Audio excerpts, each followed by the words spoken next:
Come forward. You can use your... Your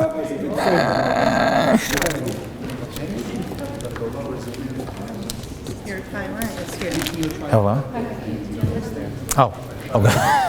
Oh, subtle. Very, yeah. Oh, wow. Wow, there's no wow. Wow, that was a lot. That was a lot. Okay, you should be a little ashamed of yourself for that one.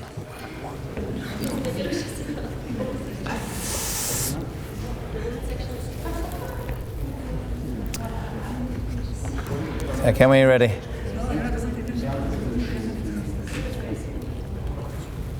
Should we go up here? Is that better? Are we starting? Okay. Bruchim Habayim, welcome everybody. Welcome to Get Into the Zone for Purim. I'm speaking first. I don't normally because there's a snowstorm and I got to get out of here before I get trapped. Friends, we are in a very special month. The month, of course, is... Try that again. The month is Adar. Adar. Adar is the last Jewish month. We sing on Friday night in Lachadodi, Sof Maaseh, B'machshvat Tchila. The end of all action is the beginning of all thought, which is a fancy way of saying you begin with the end in mind. Everything follows the last part of a process. Everything goes after the last moment, because that's your goal line.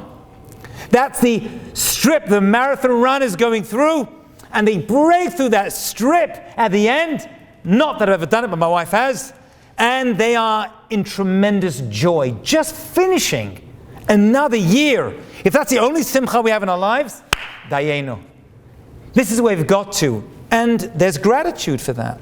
There's a lot of hakarat tov we should have that we're able, because everybody here, I'm sure, knows people who did not make it to the end of the year. I know I do. And therefore, just having reached the end itself is tremendous simcha and joy. But it goes much, much deeper than that. Adar, just the name itself. By the way, you should know that the names of the months first appear in Megillat Esther. Before that, we refer to the months by numbers, because that's how the Torah refers to them. For this first month, which is Nisan, because that's the month we left Mitzrayim, is Chodesh Rishon, Iyar, Sheni, and onwards. It's only once we are in Galut that we start taking the names that are attached, and that's why in Megillat Esther, you'll see it gives the number of the month, and then it gives the name of the month as well. So Adar is the 12th month, and we'll see the 13th as well, potentially. And it's also the name as well. Now, the word Adar was not chosen, the names of the months were not chosen by coincidence. There's a depth to them as well. What is Adar? Well, it's made up of two parts, Aleph and Dar. What's Aleph? One is Hashem. Dar is to live, to reside. So we know just by look at the name, the Chazal used to name the months, because they chose names strategically, and I'm going to assume they chose names that reflected Galut. We know that Adar is the month that God resides in. He's waiting there at the finish line for us. After we've gone through all the challenges and tribulations that come with the year, Hashem is there like a family member at the end of the marathon to wrap us up in that warm blanket after 12 months and to say, you've come home. You've reached the end. But Adar has another unique quality. As well as being the month that God resides in, it's the only month that is potentially two. What we call in Hebrew, Shana Mu'uberet, a pregnant month. You have a year that's pregnant. How can the year be pregnant? It's because it's got two Adars. That's to do with the fact that we need Nisan to fall in the spring season. And since there's an 11-day discrepancy between the solar and lunar calendar, we keep having to push Nisan forward. The month before Nisan, the first month, is Adar. And so, every few years or so, an extra Adar is thrown into the mix, thereby pushing Nisan forward so it doesn't travel back through the year by 11 days each year, but remains in the spring season. If it's got 2 months, that means that Adar is the only holiday that has 60 days in it, the only month that has 60 days in it. 60 days. Now that should awaken a part of your brain, part of your cerebellum should wake up, because that means every day within Adar is one of 60. Have you heard that fraction before? 1 in 60? You should have. It comes up a lot in Jewish life. We know, for example, that honey is a 60th of the man. We know that dreams are a 60th of nevuah, prophecy. We know that sleep is a 60th of death. As my wife says to me every morning, she tries to wake me up. She's like, "You're more than a 60th dead right now. Could you please get up and go to minyan?" We know that fire is a 60th of Gehenna. We know that Shabbat is a 60th of Olam Haba. But there's another 60th. And that is, let's say you're cooking a food and something non-kosher falls inside your kosher food. We have a concept which most of you have heard of called Batel B'Shishim, nullified 1 in 60. And by the way, if something does fall in and you're able to remove it, or even if you're not able to remove it, it becomes eliminated. It's batel. It's as though it's not there. And you must eat that food. You're making a cholent and a little bit of pig falls in somehow. I don't want to ask questions. I'm not judging. But it happens by accident. Not on purpose, by the way. You can't do it on purpose. But if it falls in by accident and you're able to fish that piece out, you have to eat that food. If it's 60 parts kosher to 1 part non-kosher. Batal b'shishim. The rabbis tell us something profound. They say that every negative aspect that falls in this month can be nullified. There is no bad. This month, or these months, if it's a year of Shana Mu'ber, which isn't this year, but Adar has the power to nullify. And that's why it's Aleph Dar. God lives in this month. Sof Maaseh. God is waiting for us right now to carry us into the great month of Nisan. You know, the last 7 days of this month were chosen by Moshe Rabbeinu to build the Mishkan in preparation for the first of Nisan, which is a very, very special day in the Jewish calendar for 10 very good reasons, but that is not for now. So you wonder why Haman, out of all the months, because Haman, Achashverosh and Vashti and others too, they knew the power of months. They knew the power of mazalot. They knew that we had this ability to tap into certain energies of the month and win them. And we know that Haman rolled dice to figure out which month he was going to try to kill the Jewish people. And he started Nisan, and then Iyar, Sivan, Tammuz, and he went through and eventually got to Adar, which, by the way, he chose Nisan to be the time to decide, but Adar was chosen, and he chose Adar to wipe us out. Hello? Didn't he watch any of our classes online? Didn't he realize that Adar is a good month? Why did he choose Adar? Because he came to the conclusion that this is a month that the greatest prophet that ever lived died, Moshe Rabbeinu, on the 7th day of Adar. So he realized and said, it must be the mazal of Adar. Maybe it's mavatel, it's nullified. Maybe the first half of the month is bad. The second half is good, which, by the way, there is such a concept. Certain months are actually split like Av. Half is bad, half is good. We have Tisha B'Av, but then we have Tu B'Av. So we have this division of months as well. Certain months go to the bad, some go to the good, and some are split right down the middle between Yaakov and Esav. We do see this concept. So why was Haman mistaken? The mistake he made was that Moshe Rabbeinu also died on this day as well. But he also lived on this day. He was born on the 7th of Adar. So he was half right, but he was half wrong. Because Adar is also a time of tremendous celebration and rescue and salvation. Because he may have died on it, but he was born as well. And by the way, when a person is born, your Hebrew birthday has tremendous significance and relevance. You should know that.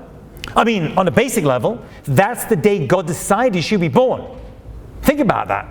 1 minute you weren't there, and you thought you've always been around. You haven't. And the next minute, boop, you turn up. That day was chosen for a very specific reason. That is worth, and people do celebrate their birthdays. People poo-poo it. Yeah, birthday. Paro's birthday is mentioned in the Torah. Therefore, the bad things, they're not bad things. They're a time for revaluation. They're a time for potential teshuvah and success. And they should be used accordingly. And that's the mistake that Haman made.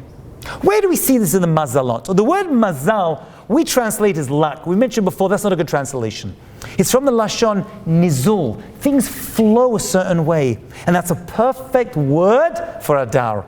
Because the image that we are presented to represent the mazal, the month or months of Adar, are fish, dagim.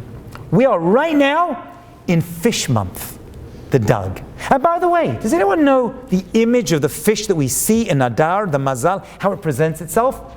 It's not just a fish going through the water. It is two fish in opposite directions. And so Haman said, just like the fish swallow each other up, so too I, Haman, am going to swallow up the Jewish people. But it didn't realize that Hashem's in charge. And this month is a month of very good mazal. And there's a fish coming the other way. And that's the way fish work. Fish move forward and swallow up. But then a larger fish comes along and swallows up that fish instead. And so his goal was to go one fish.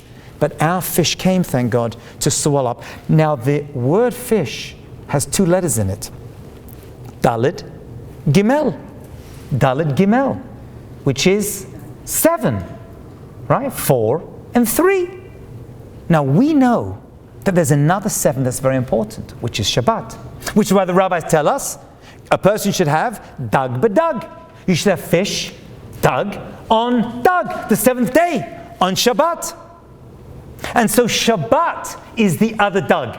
You see, Shabbat is the end of the week, and Adar is the end of the year. Both are a culmination. And just like Shabbat has the greatest ability to rescue us from all of our troubles and all of our sorrows, so too Adar has the potential in it as well. Haman's knowledge of Torah did not go that far.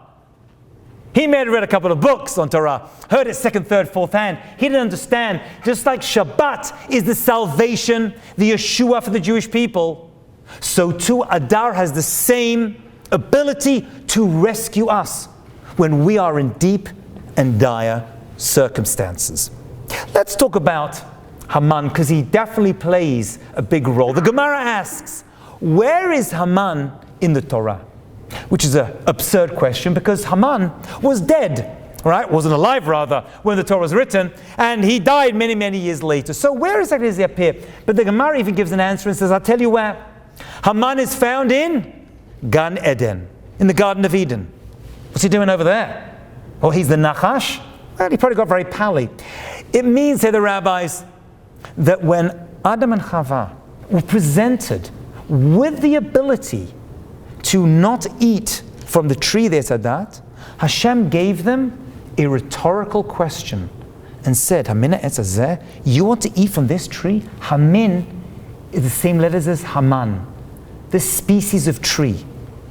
You know, Haman has the same numerical value as Amalek. Okay? I'll take that again. Amalek, apologize, has the same numerical value as Safek, doubt. You see, if this month is all about happiness, we know that happiness comes from resolving a doubt. That's where the real happiness, that's what the Gemara says, and the rabbis talk about it. What is the enemy of happiness? Not having clarity. When a person has clarity in life, when you know what you're meant to be doing, if you know the direction you're going, if you know where you are and you're doing the right thing at this time, right now, you know you're meant to be sitting, listening to Rabbi Hajioff at Safra Synagogue, at this time in this place, you should be the happiest person ever. Because you're doing exactly what you're meant to be doing now. When do things become uncomfortable? When does unhappiness kick in? When you're not so sure. Am I meant to be here? Am I meant to be there? Am I meant to be doing this job, or am I meant to be doing another job? Am I meant to be married to this person or that, dating this person? All these sefekot cause us great trouble. Haman came from this nation, Amalek. Amalek has a numerical value of 240, and that is the same as Safek. So when you undo doubt in your life, you are ridding yourself of the power of Amalek. That's the key to finding happiness. Trying to remove doubt. How to do that is a big question. That's a big, big challenge. How do we remove doubt from our lives? How do we get to a point with? Well, first and foremost, we need to build on our emunah. You see, when you have faith in God, you're saying, I don't know what I'm going to be doing myself. I don't know what I'm all about. I don't know if I'm going to be with this. Hashem, answer me and give me clarity. Clarity is the greatest bracha a person can have. Finding clarity. Amalek is the enemy of happiness. They are safek. They bring doubt into your life. You know, when the Jewish people left Egypt, we were on a tremendous high. Nothing could beat us at that moment. We had the Makot, Kriyat Yam Suf, on our way to our Sinai. Everything was amazing.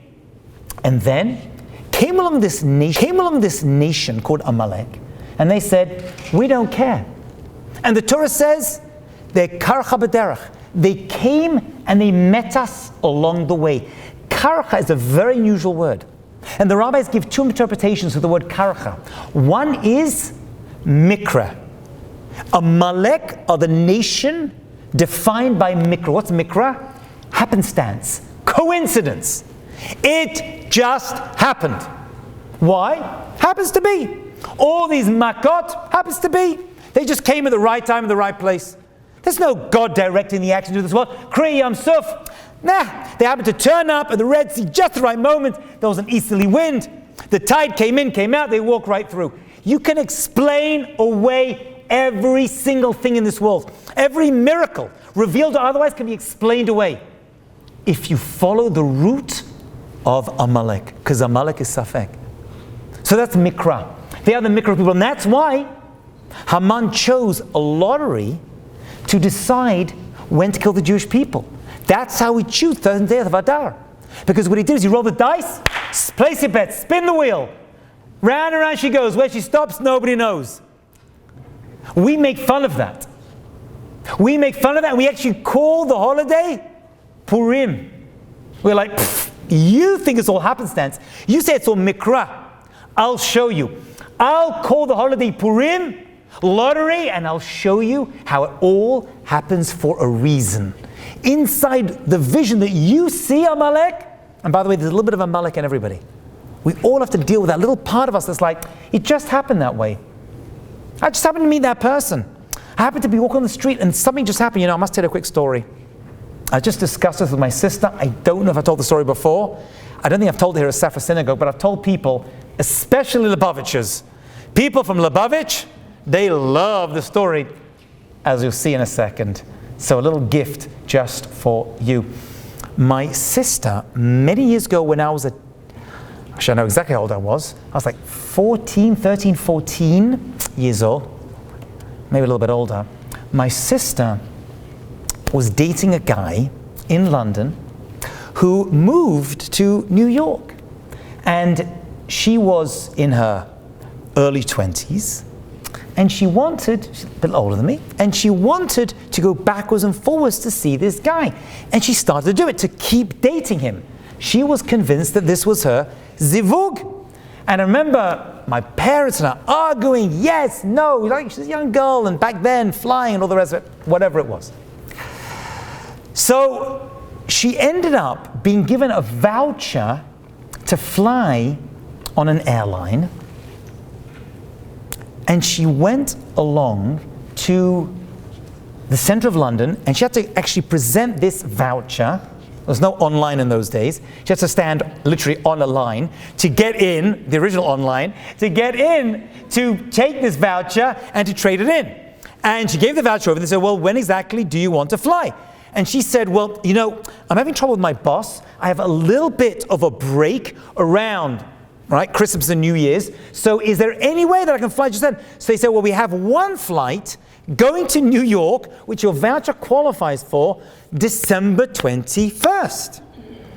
And the year was 1998. And that was the one day. And so Kachava, she took this voucher, she told me, and she gave it in. She came home and she says to my parents, I'm going to see my boyfriend in New York. By the way, the boyfriend now, Baruch Hashem, is married to someone else with kids. But anyway, lovely guy. And she said, I got this ticket. Don't remember the end. That's not the end of the story. And I got the ticket and he booked it. And my parents are like, well, you just got to go. And parents are like, well, we need to ask the rabbi. We had a very special rabbi at that time. He was the Lubavitch rabbi, Zecher Tzaddik Livracha, Rav Mordechai Safran. And this Lubavitch rabbi, my parents were very involved with him. He was a great tzaddik, this man, tremendous tzaddik. And the Lubavitch Rebbe was actually alive at the time. Now, we weren't Lubavitchers, but this was a very, very great, he was a very great man. And this rabbi was a very holy rabbi. And believe me, I was not a rabbi. I was in yeshiva, but I was not on track to be a rabbi. But I heard this story. I was like, I want to ask a rabbi. That itself, by the way, stayed in my head. And so they went to ask, and they sent off, this is going to date you, a fax. Right? Off to this great rabbi, who was still alive. He died in 1994. And they sent off this. And we got a return saying, no, she should not go. It's not for her. Break it off. It's not for her. Break it off, not for her, not for her. Do not fly. And I remember my mother and my sister getting into a big fight. We're talking two Sephardi women here. It was loud. You know what I'm talking about?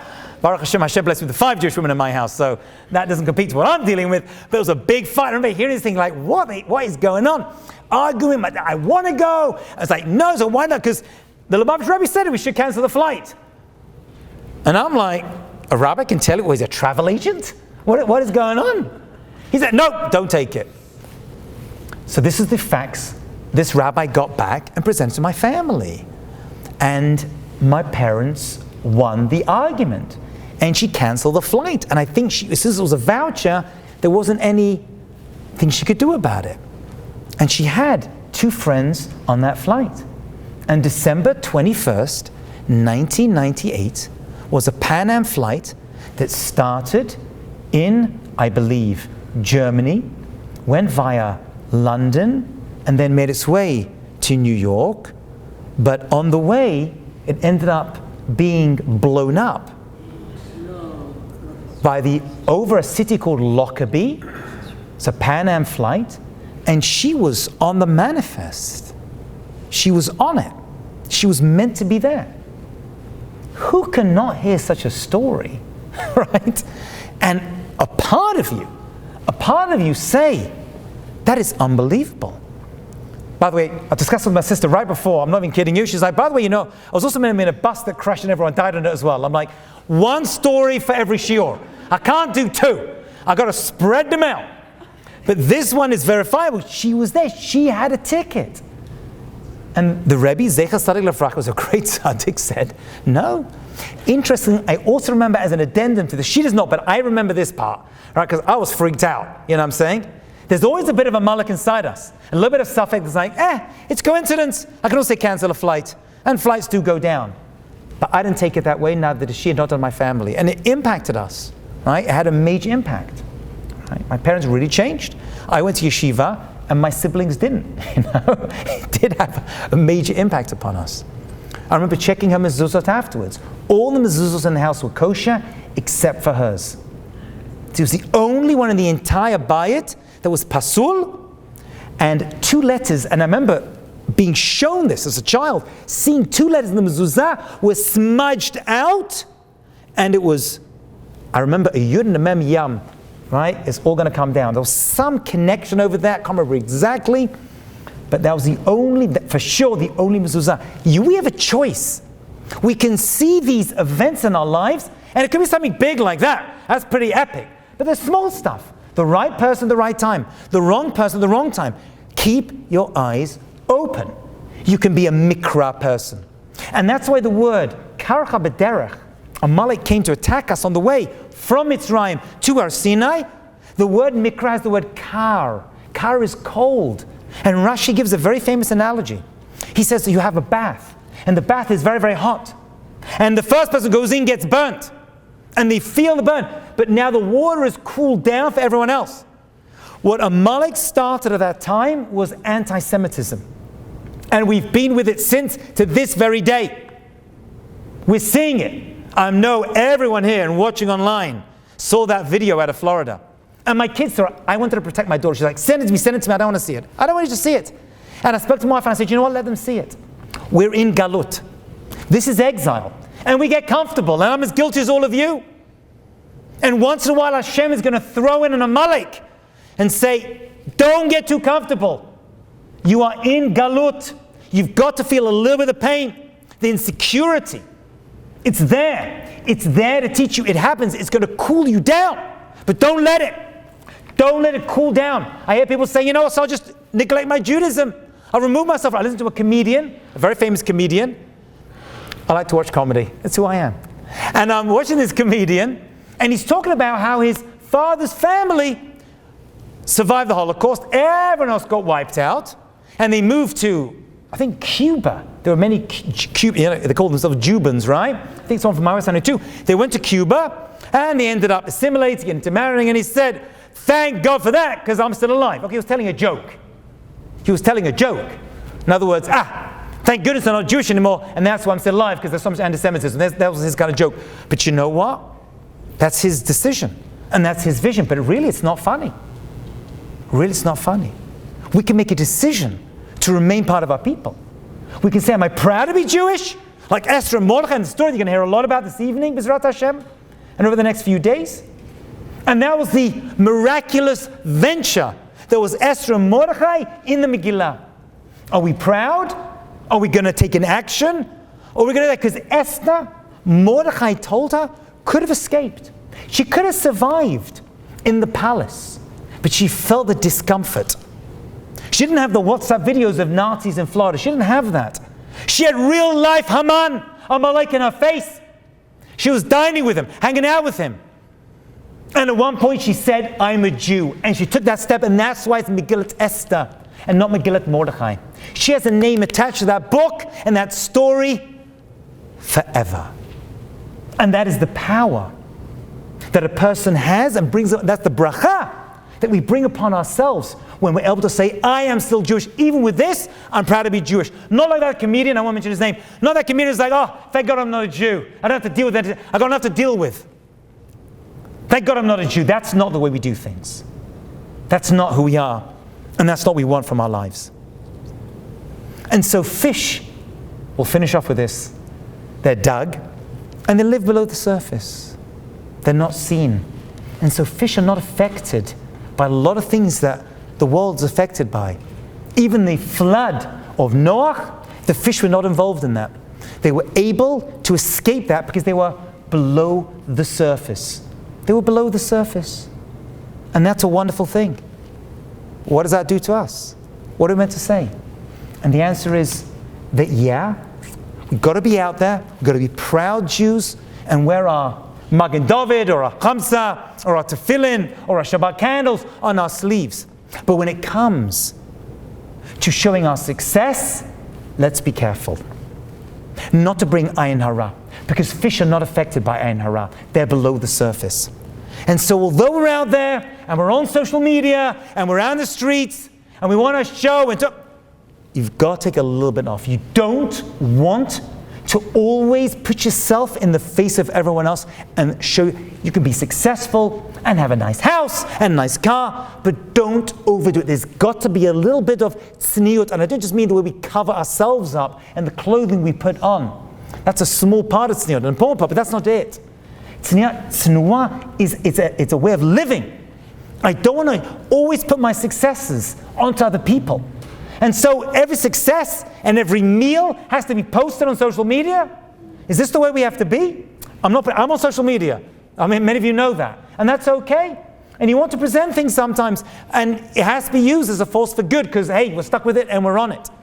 But not everything has to be thrown on. And not every celebration, every success, and every gift, and every new possession, and every house. Take it easy. Take the edge off. How do we keep brachot in our lives? The brachot that God willing we're going to receive this month, take into the next year, beginning Nisan. And that is, don't show it off. Because not everyone's married, and not everyone's got a nice car, and not everyone's got a nice house, and we don't want to elicit jealousy. We've got to follow the fish principle of going a little bit below the surface. So yes, we have success, we can enjoy it, but a part of us always has to be below the surface. And that, my friends, is the secret of Purim. And through the ability to enjoy the success that we have and sometimes keep them to ourselves and not splash everything for everyone, God will mida keneged mida, give us continued success and allow us to enjoy more in this world. That, my friends, is really the Megillah of Esther, of being Megaler, that which is hidden. Megillat Esther, to reveal that which is not seen, and that is godliness in this world. Because that's what we're here to Megaler. Not the stuff that we have, but the good actions that we do. I'm wishing you all a wonderful Purim, a Purim of success and blessings, and let's all, God willing, remember to look for those signs and don't push them away like a malek to say they're all doubtful, godly actions and events, but see HaKadosh Baruch Hu within every single aspect of our lives. Purim Sameach. Thank you.